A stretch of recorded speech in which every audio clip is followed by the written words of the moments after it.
Amigos y amigos, y esta mañana está con nosotros Roger Celi, coordinador del Observatorio Legislativo de Fundación Ciudadanía y Desarrollo. Señor Celi, qué gusto tenerlo en los medios comunitarios de Corape. Buen día, bienvenido. Muy buenos días, Elba. Como siempre, un gusto estar acá. Y también me sumo a su mensaje de solidaridad con Baños de Agua Santa y un llamado de atención a las autoridades a trabajar en política pública de prevención, que es lo que necesita el país. Así es lamentable lo que está ocurriendo en este punto del país. Y ahora sí avancemos con la entrevista del día y hablemos un poco sobre esta relación entre la Asamblea Nacional y Ejecutivo que se ha vuelto tensa en estas últimas semanas. Y es que en estos últimos días la Asamblea Nacional y el gobierno ha estado marcada en una relación por acusaciones y cruce de palabras. Este viernes el legislativo debía decidir sobre el futuro de la vicepresidenta Verónica Abad, a quien Fiscalía pidió se la vincula al caso Nene. Aquí no alcanzaron los votos para retirarle su inmunidad. Tras conocerse de la decisión, el gobierno emitió un comunicado y habló de un sucio pacto político. Acusó al Partido Social Cristiano, a Revolución Ciudadana y a Construye de salvar a la vicepresidenta Abad. Primero, conocer esta postura del gobierno, qué deja ver, qué lectura usted le da, y segundo, con esto se agudiza esta relación tensa entre la Asamblea y el gobierno nacional. Bueno, creo que el mensaje del gobierno es claro. Es un estilo, yo diría, similar a lo que decía Guillermo Lasso ya en el final de su gestión, en donde culpaba a la Asamblea Nacional de obstruir, de generar poca gobernabilidad y de no estar del lado de los ecuatorianos. Es un mensaje que suele usarse cuando ya un presidente no tiene capacidad de operación política dentro de la legislatura. Entonces es un mensaje claro. Ahora, la legislatura también ha tomado una posición. Yo diría que esa sí debe ser vista en mayor medida desde la clave electoral.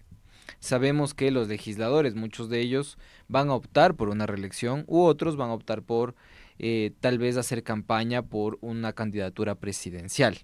Y en ese sentido es necesario que alguien sea el contrincante, por poner un término, de Daniel Noboa, que posiblemente parece que seguirá siendo el favorito en las elecciones de 2025, es decir, alguien que pase a la segunda vuelta. Entonces, como ustedes recordarán, en el inicio de esta corta legislatura de transición, lo que hubo fue una alianza de partidos políticos muy distintos. Incluso se vio la Revolución Ciudadana apoyando al gobierno de Noboa para pasar las leyes más importantes en ese momento para el país. Pero actualmente eso ya no es posible desde el punto de vista electoral, porque si no solo tendríamos un candidato, que es Daniel Noboa, y ese no es el asunto. Entonces, yo quisiera ir más allá de la lectura política y decir, y que qué es lo que a nosotros nos preocupa, y es, ¿esto aporta a la ciudadanía? ¿Que leyes se archiven o que leyes se veten totalmente por un tinte político electoral aporta a la ciudadanía? Esa es mi gran pregunta. Y usted ha mencionado un tema muy importante y es en este caso estos vetos presidenciales que envió el presidente Daniel Noboa a dos leyes que en este caso habían sido aprobadas por la Asamblea Nacional. El que más generó controversia fue esta referente al presupuesto de los GATS. Y aquí también salía la duda, la pregunta.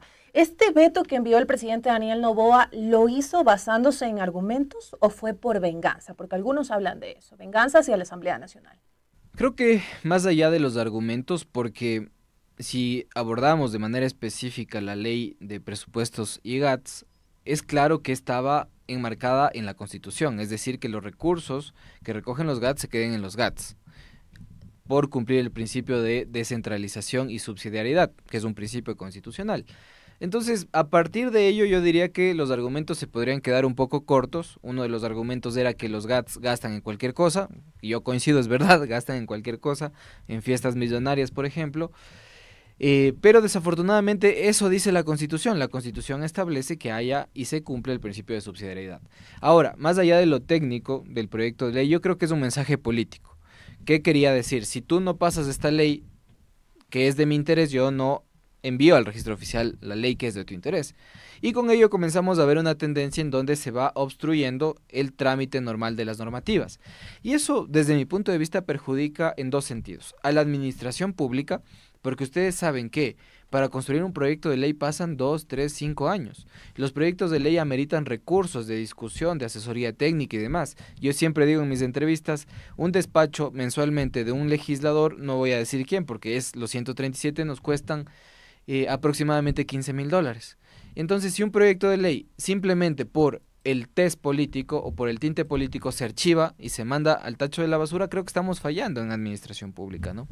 Y esto lo vamos a seguir viendo, este tema de que en la Asamblea Nacional no se da paso a una propuesta del oficialismo y desde el Ejecutivo también dicen, a ver, yo no envío al registro oficial cierta ley. Vamos a seguir viendo esto y también para entender, ¿no?, qué tan perjudicial es, porque se puede decir, ya es una relación, o hay personas que están afuera de este escenario político y pueden decir, es una relación solamente entre la Asamblea Nacional y el Ejecutivo y a mí no me compete, pero al final también esto nos afecta a nosotros los ecuatorianos. Sí, o sea, y pongo otro ejemplo, la ley de seguridad digital. Sea bueno o mala, unos dicen que es bueno, otros dicen que son malas, pues ahí hay de las dos orillas. Pero quizá era una ley que debía ser aprobada y perfeccionada, posiblemente. Y actualmente no contamos con una ley de seguridad digital. ¿Cuántos años deberán pasar para que una ley de este tipo esté vigente en el país? Y bueno, adicionalmente yo creo que esto se va a agudizar. Vamos a ver, yo preveo, ojalá me equivoque, una serie de vetos totales. ¿Por qué razón? Porque la Asamblea Nacional además aprobó una enmienda constitucional que establece, entre comillas, un equilibrio entre el poder legislativo y ejecutivo a la hora de aprobar proyectos de ley. Ahora, para que la legislatura se ratifique en sus textos originales, solo necesita 70 votos. Entonces, las propuestas de la legislatura en una asamblea de oposición, pues van a ser las que siempre se aprueben. Y si es que el presidente no está de acuerdo con esa normativa, pues la va a vetar totalmente, ¿no?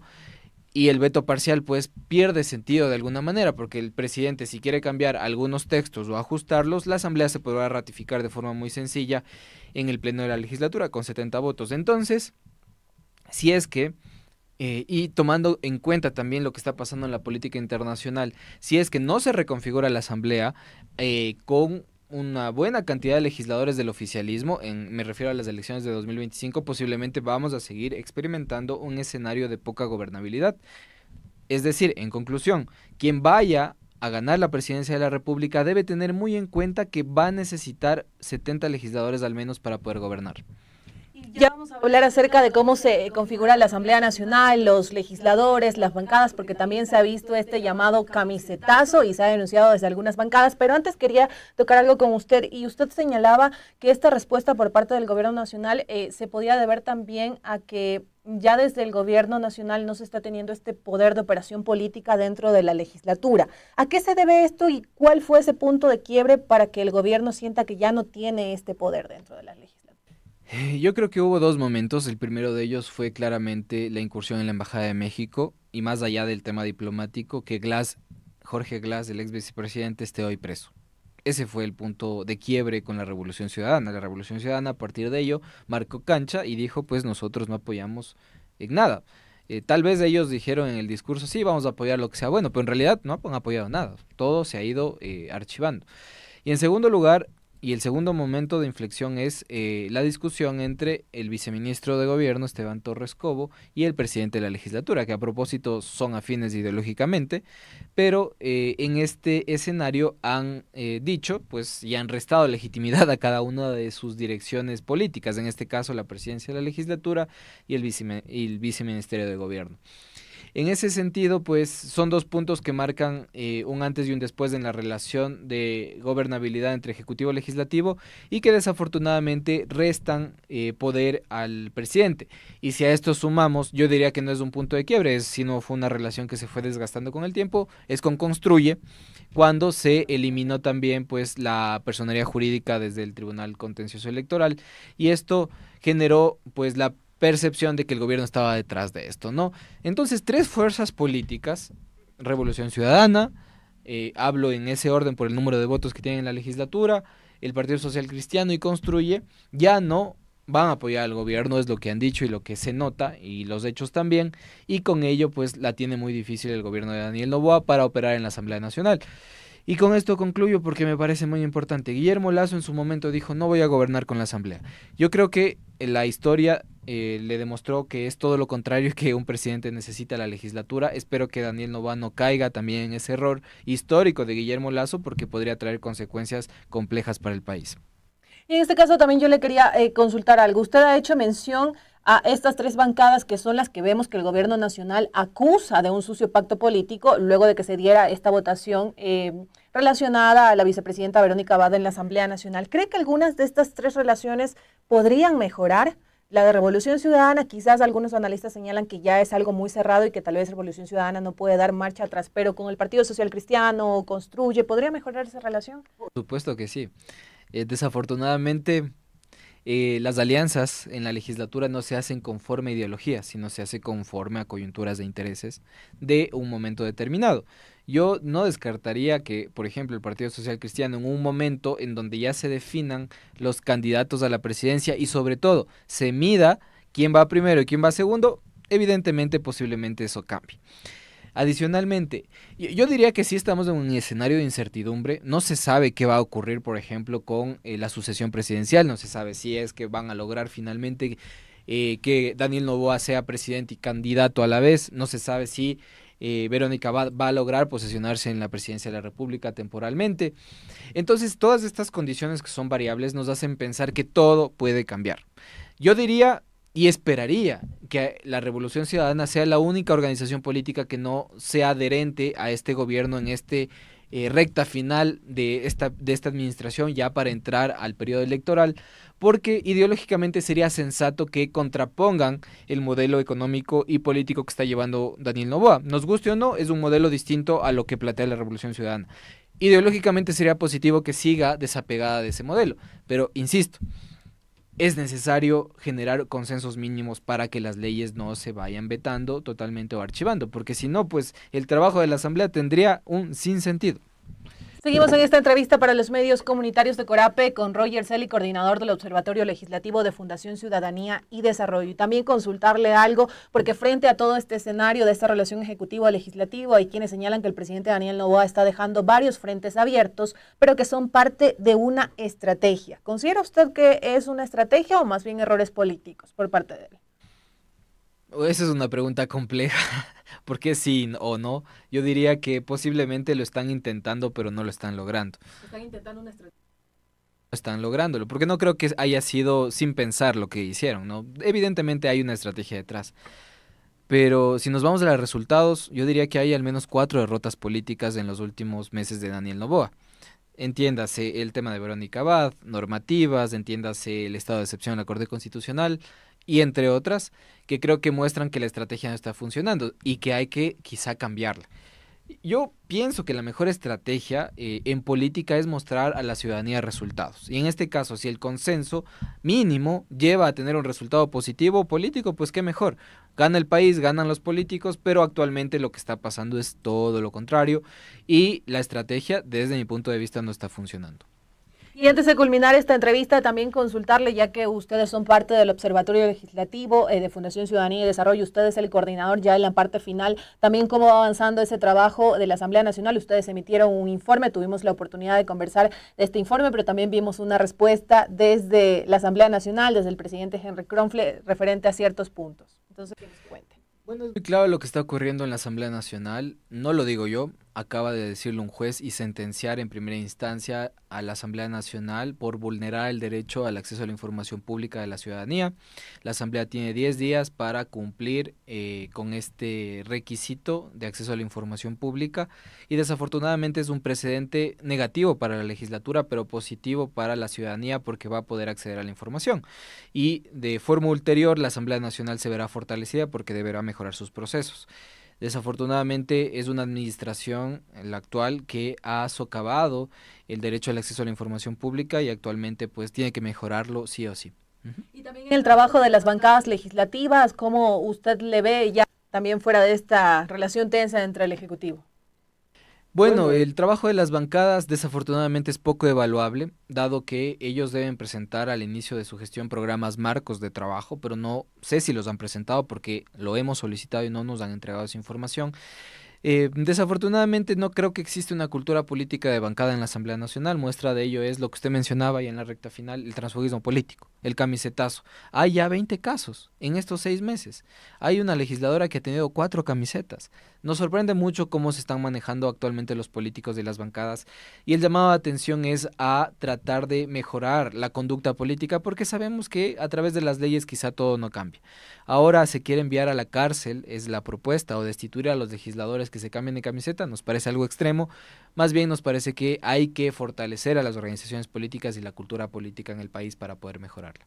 Se me iba ese tema y precisamente lo dije, le voy a consultar. Y así es, estos llamados camisetazos, algunos legisladores vemos que dicen que es parte de su crecimiento para también trabajar en estos temas en bien de la ciudadanía, por eso ellos deciden cambiarse de una bancada a otra, pero también cómo esto genera un impacto negativo, primero en el trabajo que ellos vienen haciendo, en su perfil y demás, y también en todo ese trabajo en conjunto en la Asamblea Nacional, en las bancadas. Yo creo que genera 2 efectos, principalmente en la ciudadanía. El primero es desconfianza. Si es que nosotros vemos a un candidato hoy con la camiseta blanca, mañana con la camiseta amarilla y roja, pues vamos a desconfiar al respecto de cuál es su verdadera posición en la política. Y en segundo lugar, ya en términos concretos, ya los legisladores que se desafilian de las bancadas no representan ningún plan de trabajo. Y yo creo que esa ciudadanía que eligió a ese legislador se queda sin representación, porque aquel legislador queda suelto y posiblemente puede trabajar para intereses que no fue, para los que no fue electo, ¿no? Entonces genera efectos perversos en la representación ciudadana. Y estos cambios de partido, estos llamados camisetas diferentes en anteriores asambleas nacionales, ahora estamos viendo más. Sí, ahora hay los camisetazos individuales. Vimos en las legislaturas desde 2017 camisetazos, diría yo, o más bien divisiones de bancada, en donde, por ejemplo, Alianza País se dividía en 2. Creo Suma rompió alianza, se dividía en 2. La ID igual, Pachacutic igual. Ahora vemos legisladores individualmente separarse y van sumando en número. Es una situación bastante particular que nos dice que quizá los intereses particulares de los legisladores están provocando estos cambios de camiseta, o también, de manera muy legítima, la objeción de conciencia, que es algo que no se está hablando actualmente en la Asamblea Nacional, y es el derecho de que si mis principios o han cambiado los principios de la organización política y ya chocan con los míos, pues yo legítimamente puedo cambiarme. Pero 4 veces, pues eso sí ya llama mucho la atención. Perfecto, señor Celi, le agradecemos por su tiempo para los medios comunitarios de Corape. Siempre es interesante conversar con usted y conocer sus análisis. Gracias por acompañarnos. Gusto, siempre a las órdenes. Gracias. Amigos y amigas, y con la entrevista del día nos vamos a una pausa. Sigan en sintonía de la red Corape, que ya regresamos con ustedes.